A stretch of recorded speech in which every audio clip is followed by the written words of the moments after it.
Welcome to the Missionary Perspective Podcast. This is Josh Mead. In this episode, I sit down with a colleague who will remain unnamed, and we discuss the topic of Islam, specifically how the Quran came to be. And our objective with this discussion is to help give Christians kind of a framework by which they can understand not only how Islam is to be understood, but how they can best approach doing evangelism with their Muslim friends and neighbors. And so if you have any questions about the topic, feel free to write in and we will try to address them. Please enjoy this conversation, and we hope to have many more in the coming year that address this topic.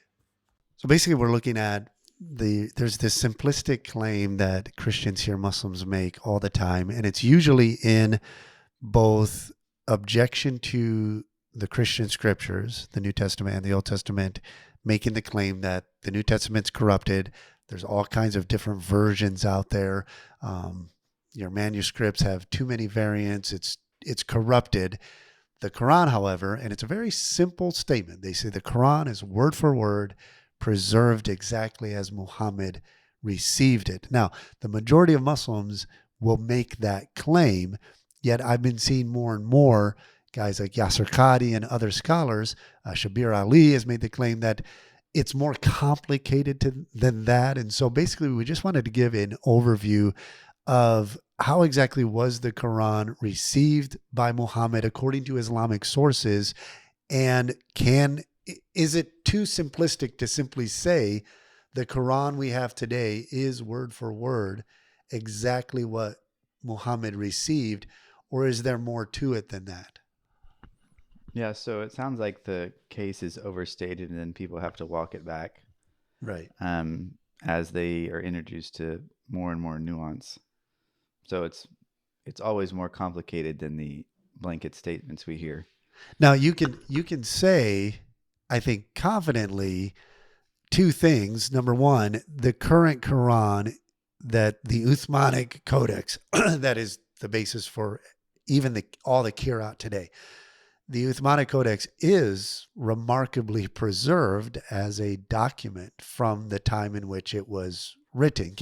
Can we say that confidently, that what was written by Uthman today? Because I did read somewhere that the earliest extant manuscript of the complete Quran is something like 100 years after we have. Yes, the complete manuscripts are far after the manuscript, but we have significant amounts of manuscripts that are early as well. Okay. Of the Uthmanic texts. Right.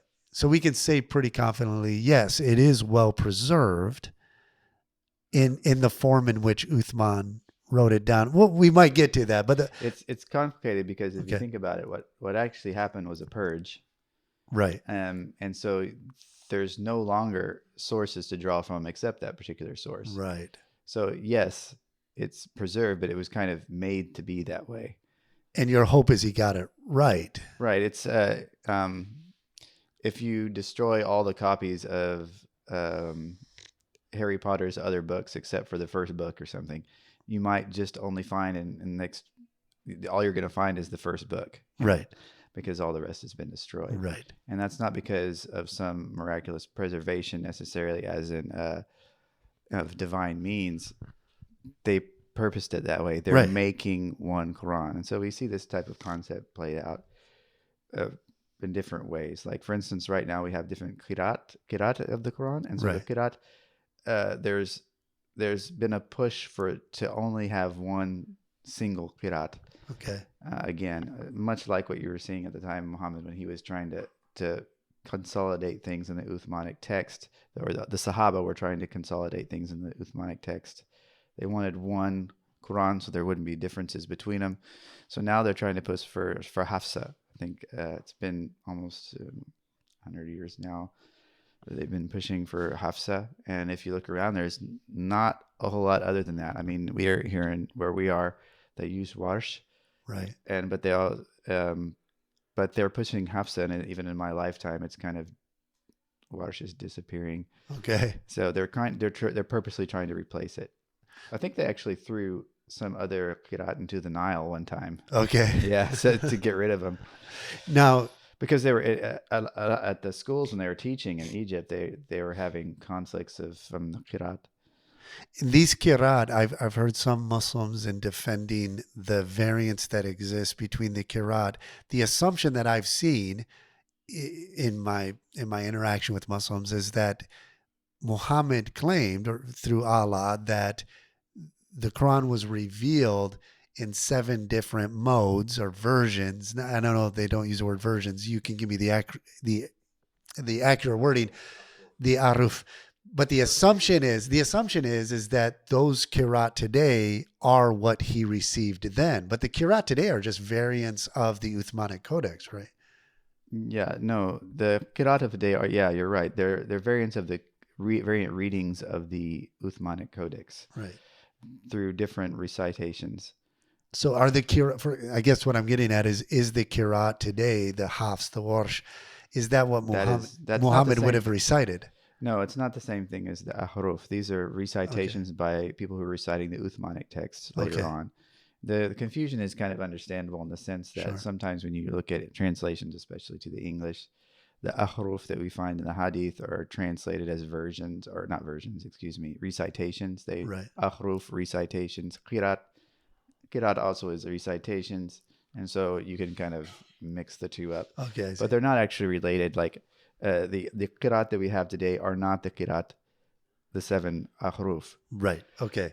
And for example, that we have way more qirat than we do 7, Right. right? So, Exactly. but it's not the same. Okay. It's not based out of the same source. These are later things coming out of the later coming out later. So let's go back then and start there maybe with this kind of understanding between aruf and kirat because, and I don't know if we want to get into it immediately or later on down the road, just kind of get into where did that concept come from? Why was it revealed in these different formats? And where are those aruf today then? Can we know what those 7 different versions are? And the Uthmanic Codex, which is the written form of the recitation. So I know there's a difference between written form and what's recited. And I think Muslims try to make a difference between that. But, and I'm covering a lot of ground here, but in my discussions with Muslims, they'll say, well, even if all of the mushaf, the written form was destroyed, it's written on the hearts of millions of Muslims. We would always know what the Quran is in reference to the recitation. But in my mind, I'm thinking, well, the recitation is the Uthmanic Codex. So what did Muhammad, how did he receive the Quran? There's, I've heard that it's a book that's existed eternally in heaven, and then but it was given in piecemeal. It wasn't brought down all at once. And then let's talk about how it was revealed, why there was a need, why it even talks about different aruf, and then leading up to what happened to come to needing to write it down in the Uthmanic Codex. But before that, just give us an overview of what does the Quran say about itself, about how it was revealed in the first place. So picking up there, maybe some simplistic view. People think of the Quran and it's as this one book that existed, on these tablets in heaven, and then came down. The revelations began during the month of Ramadan, but they continued in stages, and we find that in the 17th surah. Here where it says, قُرْآنًا فَرَقْنَهُ لِتَقْرَأَهُ عَلَى النَّاسِ عَلَى الْمُقْثٍ نَنزَلْنَاهُ تَنزِيلًا. So that would mean that the Quran was sent down for people to recite, and it was sent down in stages, in successive revelations. So it didn't come down all at once. And so it's important to note that when you're talking about the early stage of the Quran, because the Quran was revelations, it was oral transmission, and it was verse by verse, little maybe like it didn't come down all at once. Yeah, and it had so that means that the situation and context that the ayat are revealed in is very important, and it's key to understanding. Well, that was my follow up because we have written, Sahih al-Bukhari, you give an example of what a revelation would have looked like. This means then that the Quran, the context of the written Quran is dependent upon the surrounding context of what was being experienced. So the revelation is for a specific time that is applied to an experience that Muhammad was going through or something like that. And so I think that a lot of Christians will read a passage. I was just reading a passage this morning, and you showed how that was specifically speaking about an individual who had converted to Islam after reading the scriptures.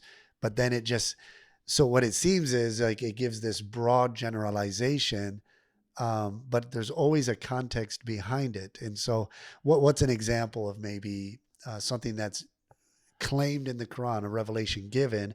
You have here one, but then you need the context to actually understand what's being said. An example of maybe an ayat that you need the context to understand. Onam nikam do holto embele min bay rokuri yeru ayat nganda si wanano tafsiraji wala gudum kam awata famde ko halat ko. Embele ala jogi example majum. Quran. Should make sure they know. I guess the question was, should I choose a verse that is not an example of abrogation? Because we're going to go into abrogation, and it's a major factor, and making the Quran. It's a major way of keeping the Quran within the realm of a revelation. It clears up the lack of coherence or the contradictions in the Quran.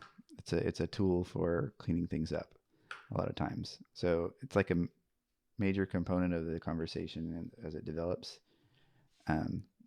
So I could pick a verse that is just a plain example of something you don't know what it's talking about.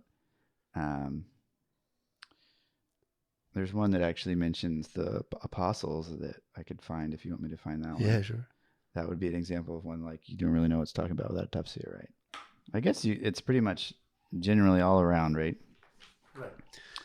If you go to like Surah Yasin, 36 Surah, 13 verse, just pretty much anywhere in the Quran, you need tafsir or other extra Quranical works in order to kind of understand what's going on. أَضْرِبُ لَهُمْ مَثْلًا أَصْحَابَ الْقَرْيَةِ إِذَا جَاءَهُمْ الْمُرْسَلُونَ. We don't know. Give an example, he says, O Prophet, of the residents of a town when the messengers came to them. Like, what's this talking about? And it's explained further in, the tafsirs, what is actually being talked about there. Okay. It's kind of interesting, that particular one. Because it's referring to, I think this is the one that's referring to it's referring to Antioch. Okay. Is the town there. But you wouldn't know Antioch just from reading the verse. Right. So it seems like the way, for example, in Sahih al-Bukhari 32:15, Aisha narrates that it was asked how Muhammad received, how's this work, right? Which is a question anybody who's interested in Islam would ask, okay, so how did Muhammad receive the revelation?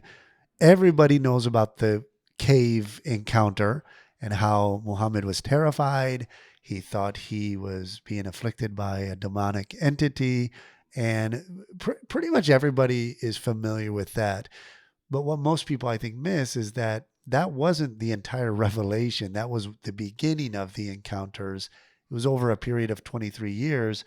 And in Surah Al-Bukhari 32:15 states that Muhammad explained that an angel would come to him as a voice, like a ringing bell.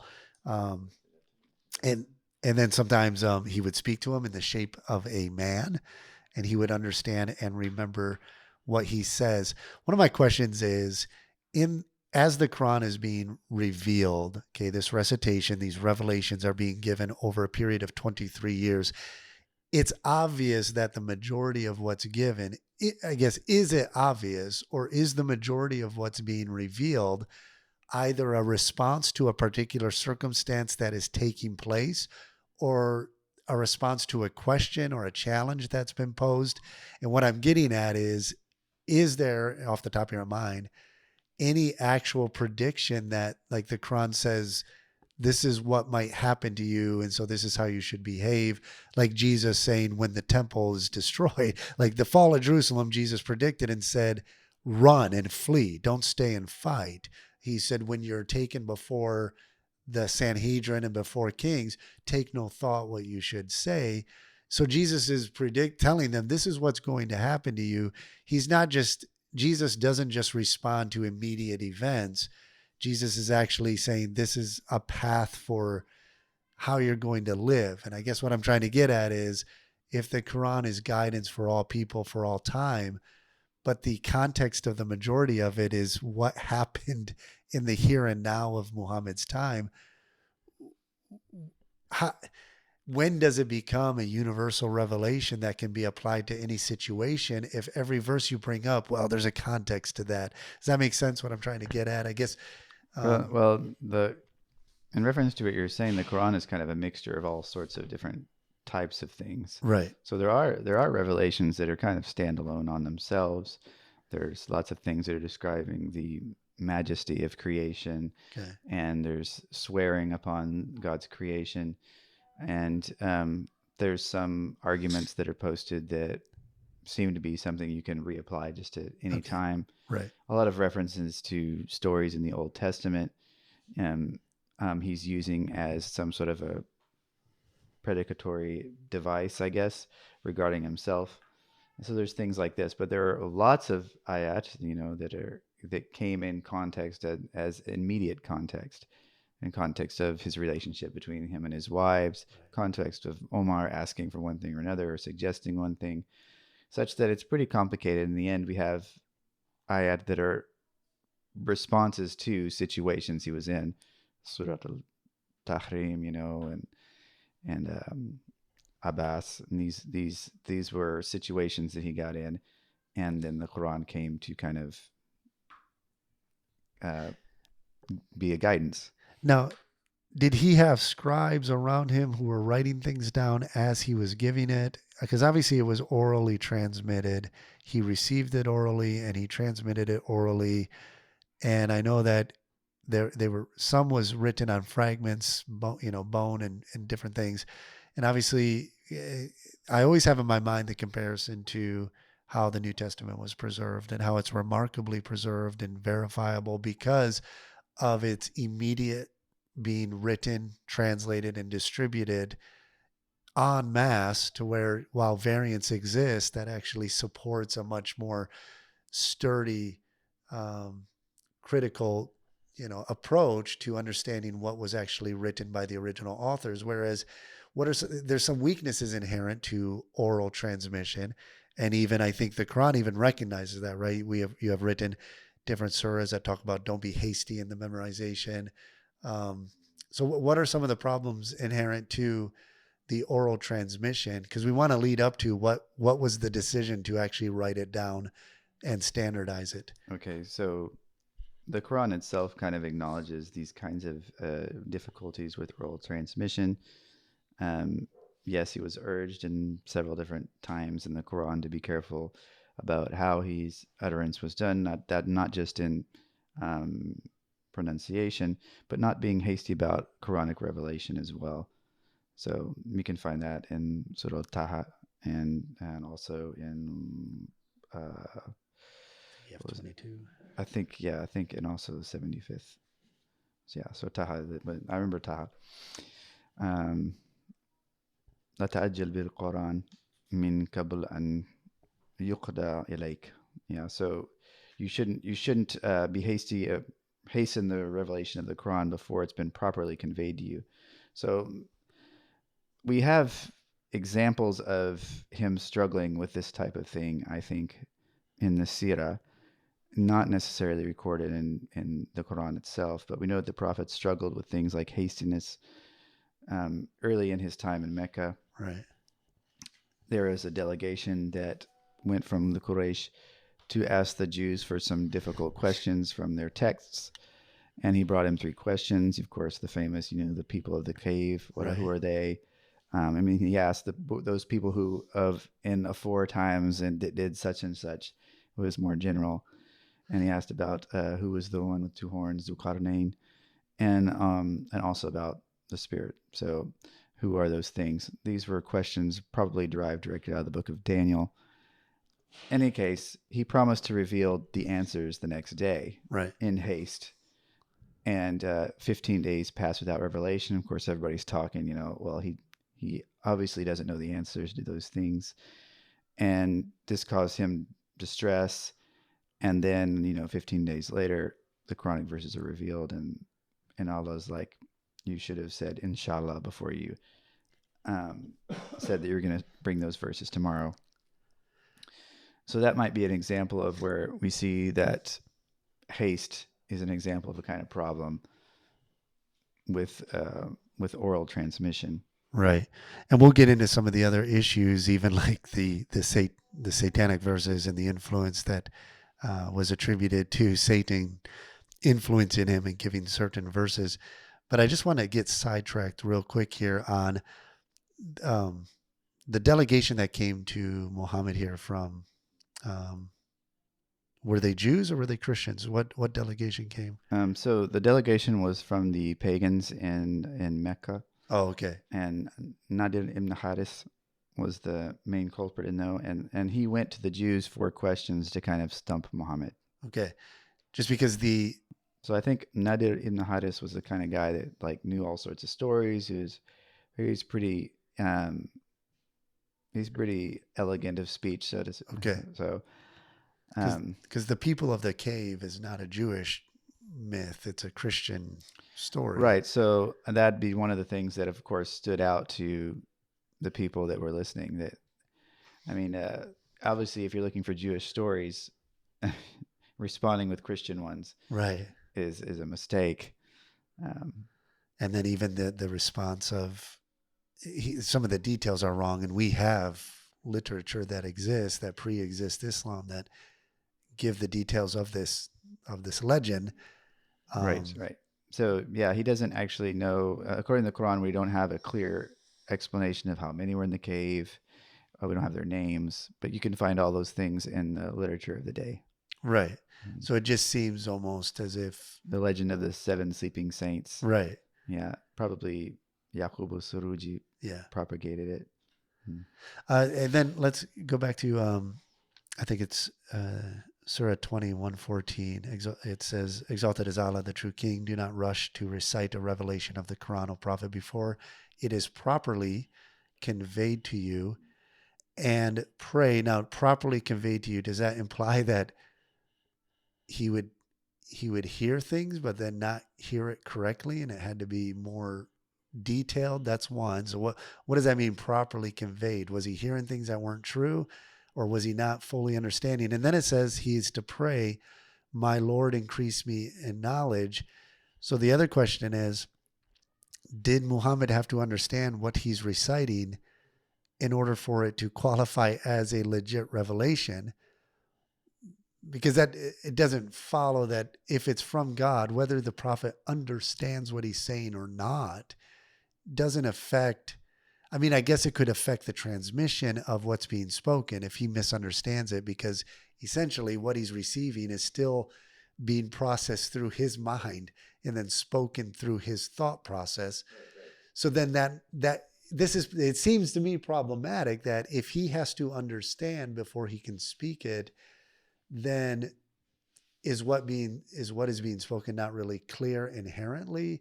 It has to be processed. I don't know. I guess I don't know what I'm fully trying to get at, but does this imply then that the Quran is understandable in its form it's given, which it does make that claim? We've been talking about this contradiction of the Quran is well defined in its explanation and perfect in its form. Yeah, I would say this is probably talking about the prophetic utterance itself, just not jumping the gun. Okay. And throwing something out there before it's been finished. So maybe he received a portion of a revelation. Or he's in the middle of it or something. Okay. And he doesn't necessarily need to listen a little bit longer and get it down before he says it. Okay. So this, of course, doesn't imply that he actually made a mistake or that No, he right. did these things. These are warnings. Okay. But these are examples of the Quran kind of giving you an idea what kind of problems oral transmission can give. Right. So we're getting our criteria for problems with oral transmission, and the Quran itself is kind of fueling our imagination. Which makes sense because eventually, after Muhammad's gone off the scene, the oral transmission and the recitation is causing conflict and division, and even they're fighting each other. And so I guess, did and I might not add this, but just did Allah not foresee the need to write it down? I mean, even in the scriptures, you have God coming to the prophets and saying, "Prophet, write this down," and then because it's once something's written down, then it's far more accurate than if it's memorized and then you're playing the telephone game and passing it on.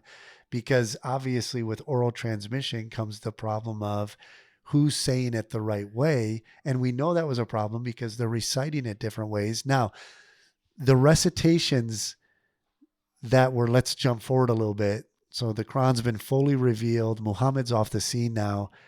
Islam is expanding through military conquest, political exploits, and now you have people in Iraq, Baghdad, in different areas that are reciting the Quran, but it's different. And they're other Muslims are showing up saying that's not how it's supposed to be recited. So this isn't when they started fighting each other over the recitation. Is this just a case where they're misremembering, or it's a different aruf? Because are they supposed to be fighting over that? What are they fighting over? And is it rooted in this oral transmission problems that are inherent to oral transmission? It's difficult to say. In my opinion, it's difficult to say what the state of affairs was. We know that, like you said, there was all sorts of things in circulation at the time when Uthman started doing these things. We have some examples of things that were already missing from the Quran before Uthman put things together. There was Uthmanic manuscript was not the first. Abu Bakr also ordered a Zayd ibn Thabit to put together a mushaf, and it was entrusted to the Prophet's wife Hafsa, who was the daughter of Omar. And so we know that there was at least a mushaf of the Quran, a document of the Quran before the Uthmanic text that was written down and was intended to be like the true Quran, right? But they didn't eliminate the other things in circulation at that time, which means they stayed in circulation until there was conflict. So it's possible that I would say that we know that there is 7 huruf according to the hadith, that the Quran came down in 7 different ways, and this is representative of the variations in recitations at the time of Muhammad. But one text is probably not going to represent all of those. Maybe it's a mixture of a bunch of them. I don't know. Maybe it's just one particular huruf. I don't know. But those other huruf might have been in circulation and might be the reason for a conflict. If the 7 huruf are divine, then why get rid of them?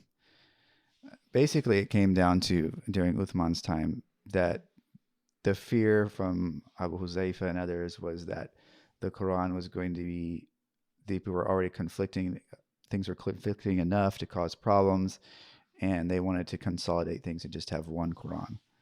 And so when they did that, the question is, where did the huruf go, right? Did all of the huruf, all of the huruf represented in the one text? Are some of them there and some aren't? Or is it just one particular one? I don't know. But yeah, I don't know. Right. Well, because we just don't have, because everything was destroyed. That right, would allow us to. Because of the purge, it's you can't go back and figure it out. Right. Right. You can imagine if there hadn't been a purge, that maybe people would be like, okay, well, some of these differences that we find, they're the different huruf or whatever. But we can't even examine them for the most part. Maybe they're finding things now. But for the most part, you can't examine things that have been burnt and destroyed. The whole point was to make one Quran. Right. And I guess thoughts are on the compilation and standardization of the Uthmanic Codex, which became the standard, is because I watched a video where Yasser Qadi was basically saying, if you were given a blank Mushaf, could you write down word for word what Muhammad received? And Yasser Qadi said that's problematic. Now he's not saying the Quran is not inspired and preserved well, but I guess, and he hasn't been forthright out in the open in any of his public teaching on what exactly he means by that, because he doesn't want to be the cause of doubt, which a lot of Muslims are really upset at him because they think he is casting doubt on the Quran when he's not. He still fundamentally believes the Quran they have today is the Quran you're supposed to have word for word, but he does acknowledge that there's some issues. And obviously someone who's not Muslim, who's looking into it more objectively, would say, okay, there's obvious some issues here with the text. And so kind of basing it on that claim that, you couldn't write down word for word what Muhammad received exactly. Would it be, and like you said, I know there's no way of proving this, so this is more hypothetical, but if the Quran was revealed in 7 aruf, does that mean that the full Quran, okay, that was revealed over 23 years, as it is, as it is today, if you could have written down 7 different aruf, and I know once you write things down, things change, so that we're talking about recitation here. But I guess what I'm getting at is the Uthmanic Codex kind of a conglomeration of the different aruf, or am I not understanding the concept of aruf? Because we're talking about differences in just pronunciation, but the words are the same. It's all speculation when it comes to ahruf that you can't examine, right? Right. We know that it was enough to make Omar have a bone to pick with the other Sahaba, right? So, right. So, we knew that. We also know that the Prophet said this is how it was supposed to come down. It was supposed to come down in 7 different ways. So who decided then that they had the authority to say, we're just doing away with that and we're just going with one? And is the written Quran, I think it was, can that be considered one of the aruf? Do we even know if that's one of the aruf? I mean, they assume it is. Yeah, I mean, the assumption would be that it is a representation of the ahruf. Yasser Qadi is probably just a victim from all of this, of a bunch of people overstating the case, with the lack of nuance. Like the Quran can still be the best we have of what we think Muhammad would have said, and probably be words that Muhammad said, his own utterances.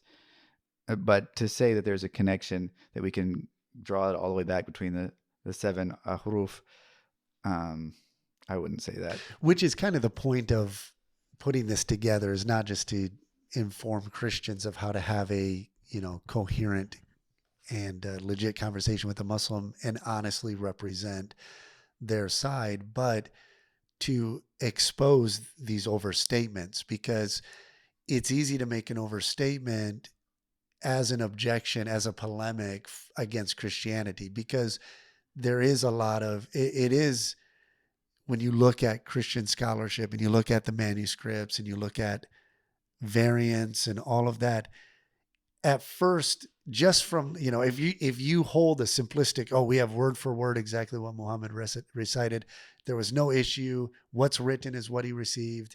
When you believe it that simplistically, and then you look at what appears to be a complicated and very complex new manuscript issue in Christianity and with the Jews, with the Hebrew Bible, then you say, it's just too complicated, and I feel it's the same with the way Muslims respond to the concept of the Trinity, which is revealed in scriptures, but it's like, it's too complicated, I can't understand it, and so it must not be true, which is a fallacy. Just because it looks complicated or complex, and you want something that's simple and easy to understand, that kind of cuts away at it being a legitimate defense of your belief. If this is from God, then why is it this simplistic that you can't actually give explanation? And when you dig deeper, you actually do find, as Yasser Qadi said, holes in the narrative.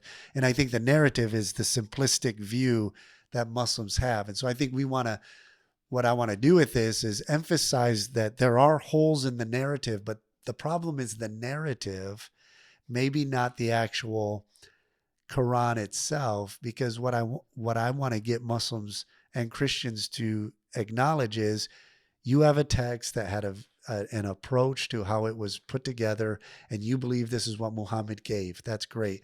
We have a text that we believe is a testimony of Jesus Christ, and we have reasons why we believe that what is written was written by who Jesus intended to write it, that this is a reliable testimony of Jesus Christ. Now we need to discuss the content while acknowledging the process was complex and how it was preserved, but they're both legitimate, but they have problems in both versions of preservation. But as a Christian, I would step back and say, obviously, I think the Christians have a much more solid foundation of the textual issue with being able to say, we know this is what the original authors wrote because of the variants, whereas it's more speculation with the Quran, right? Kind of a broad overview, but that's what we're trying to get at with this is that we want Muslims to abandon that simplistic argument and Right. acknowledge So that it's complex. the reality is always like a higher resolution than the caricature. Right. So sometimes when you give a character, it's fun, it's easy to repeat, easy to make a copy of, but the reality is always nuanced. And most people don't want to get into the nuances. They want a quick answer so they can go. But I would say every book has a history, right? And the Quran is no exception. So going back, and if you go through the history, you see it's complicated enough that it invites scrutiny. And I think that's fair. Yeah, certainly. And I would say if a Muslim is willing to go to atheistic critical scholars who deny the divine and use their material to critique the New Testament and its reliability, then they should be willing to use the same criterion to analyze and evaluate the process. And again, this is where I think if we can be honest and say, well, Christians believe that there's a divine aspect in the way it was preserved, even though we can look at the human element behind it and have confidence in both the divine and the human element of what it took to preserve this New Testament and Old Testament. And the Quran had, if we grant the Muslims the claim, Allah's the protector of what was recited. So there's a divine element to it. So you can acknowledge that the process and the standardization, even though it's a very human element, but if you're going to scrutinize the Bible with a certain standard that we can acknowledge, but we still accept the divine behind it, then you have to do the same. If you're going to do that with the Quran, you have to allow the Quran to receive the same scrutiny. And if you're not willing, you say, well, that's Western scholarship. Because I just saw somebody commented the other day and said, well, Bart Ehrman, he was a Christian, so he can comment on the Bible, but he doesn't acknowledge the divine, so he can't comment on the Quran, which is just a double standard. It's just hypocritical. And I guess it's also difficult to examine the validity of divine preservation if you know that it was a purposed purge. They were trying to make it one book. That was their goal. They were trying to get rid of the contradictions. So if we were just to leave it up to divine preservation, it seems to me you should be able to go back and take all the data and compare it and see that it was divinely preserved. Instead, what we have is the equivalent of someone going back and correcting their paper, right? Yeah. So, and that is the reason that there's a lot of scrutiny over the burning of the variant texts. It seems like bad form, especially in light of, especially modern, textual criticism seems to be the best way to find out what was originally said. So if they were really about knowing what the prophet actually had said to begin with, seems like the process should have been about finding that out. That was kind of assumed, and then uh, they burned all the variants. Now, someone might say, well, that's presentism to take a modern academic standard and apply it to their time because, they didn't have those standards of preservation. But then again, compare it to there was never a moment in Christian history where one organization gathered up manuscripts that had variants in it and burned them and got rid of them. Yes, the Roman Catholic Church, the Western Church, would suppress some books, but they were more commentaries that they would suppress, not the actual manuscripts of the scriptures. And then, of course, we still are discovering, we have discovered manuscripts that date even back further, like the Dead Sea Scrolls and things like that, that again affirm that there are variants, but it doesn't affect any major doctrine of Christianity. In that it's a remarkably reliable transmission from the human aspect that this text has been confirmed without any human administration or authority suppressing the actual text and trying to standardize it. And so I guess anybody who, whether you're, even if you were alive in the 7th, 8th century when they're burning the manuscripts, I think anybody would logically say, well, wait a second, what are we doing here? I wouldn't say it's just presentism. It wasn't just that; it was that actually happened. Like, Right. not everybody was okay with this, Right. Okay. Yeah. and even the whole idea of making the Quran into a book, and Zayd was like, "Kayfa tafal shay'in lam yafal Rasulullah." How do we do something that the Prophet didn't do? Yeah. How are we going to do this? Abu Bakr, that was his thinking whenever Omar brought the idea to him. We got to put this together in a book. We're losing people that had these things memorized. I think for me personally, whenever I think about the fact that Uthman burned all these things, the thing that stands out to my mind is that the very fact that he decided to cleanse the Quran or make a standardized Quran meant that there was something going on, which is the very thing that they deny with perfect preservation. They needed it to be perfectly preserved, and so they made it look that way. And so that's the impression that a critic gets of this thing, right? So the fact that they did a standardizing Quran and burned the other Qurans means that they were variant Qurans. You don't need to see those variant Qurans to know they're there, because they told us they were there when they purged the rest of them. They said they burn them. They knew we were there. Maybe we won't find them, but they told us they were there. So, and I also think that historically it seems unlikely they got everything. Sure. So, I mean, Ibn Masud said, hide your hide your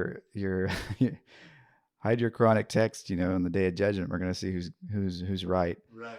So he was not okay. Him and Ubay bin Ka'b, they both were Abdullah ibn Masud and Ubay bin Ka'b were both two of the people of the four that Muhammad said you should learn recitations from. Right. Neither one of them went along with the Zayd's Codex, or his book that he put together. So right there you have people at the time, Muslim, that were not going along with the Uthmanic text. Right. And so where are their copies? What did they think? The perfect preservation thing, we know so much from the Hadith that saying that there is a complete Quran is mistaken. And I think we can find lots of statements in the scholars like Suyuti, that kind of affirm this, that it's a ridiculous thing to say that we have a complete Quran. We have, the 33rd surah was like more than 286 verses apparently. Right. So that was according to Ubay bin Ka'b, I think. And so we don't have everything. And even that statement when Ubay said that was like before Uthman's text was put together. We have Aisha talking about, missing verses before this. So it seems pretty clear that the idea of a perfect Quran is they're trying to make it look like there's a perfect Quran. Right. Yeah. So essentially, and we'll close out at this, we're at the hour mark. I think this is a great conversation, and then I'll be able to kind of tie it into the, and we can continue. There's so much more to cover even, and tie it in with what you gave me as the official, this, and then I'll start working on, see how that works. But I think, just looking at it from a critical standpoint, if you can be objective, as a Christian, we believe the scriptures is the testimony of Jesus Christ, and it is reliable, it is inspired. But it's, just if you take a step outside and take a look, okay, you have Gospels written by those who were close companions of Jesus. It's not dissimilar to what's taking place with the Quran. Now, the difference is Muslims will tell me that what was recited by Muhammad was memorized. So the companions who wrote down what was memorized, they are, in a sense, witnesses. They're bearing witness to what they believed Muhammad said. And there are some hadith that indicate that they would recite it back and Muhammad would approve. And there's other stories we could talk about that, but he would approve. But the idea that was everything that was recited by Muhammad quoted back to him and written down. And if people were dying in battles that had portions memorized, like, I guess one question I have is, did anybody during the time of Muhammad have all of the recitation memorized? Do we even know that? Did they have from, obviously the order of the surah wasn't fully given yet. There was, complications with that. Did anybody exist before Muhammad? Like Ibn Masud was his favorite reciter. Right. So but did he have the whole thing memorized? Well, if Muhammad suggested you learn your recitations from him, and his claim was that Ibn Masud's claim was that there was no verse of the Quran that he didn't know the context of. Okay. And why it came down and so on and so forth. So he knew it in and out, through. So yes, there were people during the time of Muhammad that were really on this. Right. And had memorized these things. At the same time, we know that the Sahaba, like the example I gave with Omar, and where he heard a recitation that was different. So there were differences going on. During the Prophet Muhammad, during the time of Muhammad, there were times where he forgot. He was reciting something, he skipped a little something. It's like, hey, I think you missed something, and he says, "Oh, why didn't you remind me?" Which is, again, just goes back to some of it's problematic oral transmission. There are problems with it, but all that to say, if you compare it to just objectively looking at what is recorded in the New Testament of the testimony of the life, teachings, and the works of Jesus Christ, you're drawing from multiple sources that are bearing witness to. It's not word for word exact in the way they bear witness, because you would expect that with eyewitness testimony.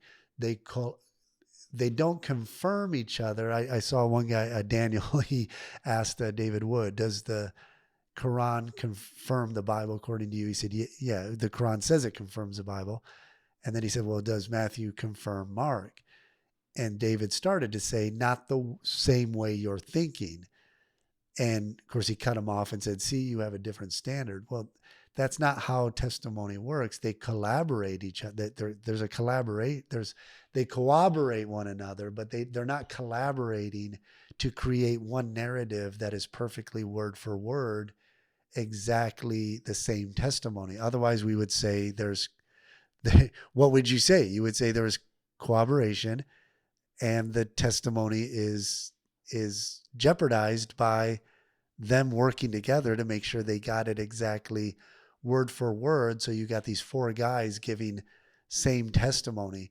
And I think that's the fundamental difference that I think Muslims don't understand what the Bible is. I don't think the Quran understands what the Bible essentially was. It was given as a testimony that Jesus said himself to him, to the Messiah.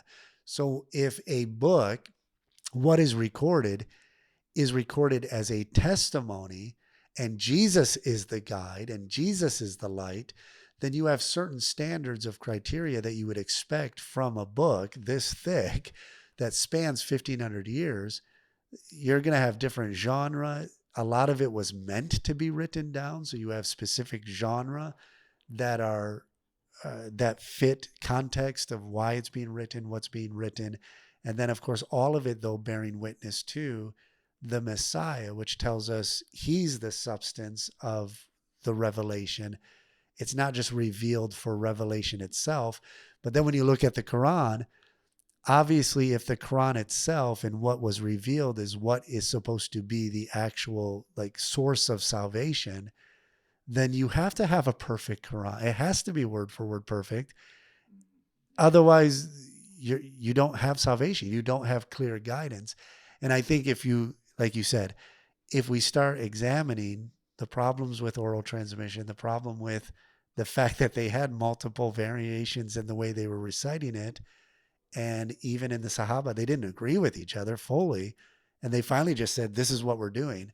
And any answer I've heard Muslims give is, well, eventually Ibn Masud accepted that as being legit. Well, did he have a choice? Like, you had to do it. This is what At the time when he had an objection with it, was his objection valid? Right. Right. Okay. And what kinds of people would we accept objections from? Well, if you're a Muslim, you should accept objections from the ones whom Muhammad's suggestion, dictated. So, like, Right. I mean, he talked about those four guys, and then you got two of them that are saying this isn't how it should have been done. So the question isn't really, did they end up accepting it, but were their objections valid? And was it just, so then what happened to their objections? Were their objections met with an answer, or was it just swept under the rug and they're like, all right, whatever? Right. And we're talking about throughout the revelation of the Quran, similar things happening. Right. With the Sahaba, with scribes, with Abdullah bin Sa'd bin Abi Saraha. Like, that guy was a scribe, and he would kind of his own intuition know what was coming up next Right. in the recitation, and just write it down and then ask him afterwards, and the prophet would be like, yeah, that's fine, And afterwards he was like, well, this isn't anything beyond what any other man could do. Right. I did it myself. Which kind of cuts away at the Quran's so he left claim Islam that nobody until can produce. they broke into Mecca and were going to kill him. Right. So, there are all sorts of, even in the Quran's own words, people that saw problems with the Quranic Right. revelation and had their doubts about it. Right. And when you come to the compilation of the Quran, it's still there. These things represent red flags that people had from the revelations and difficulties that between the revelations. And there's basically just this, he developed this kind of way of sweeping everything under the rug, with the doctrine of abrogation. Right.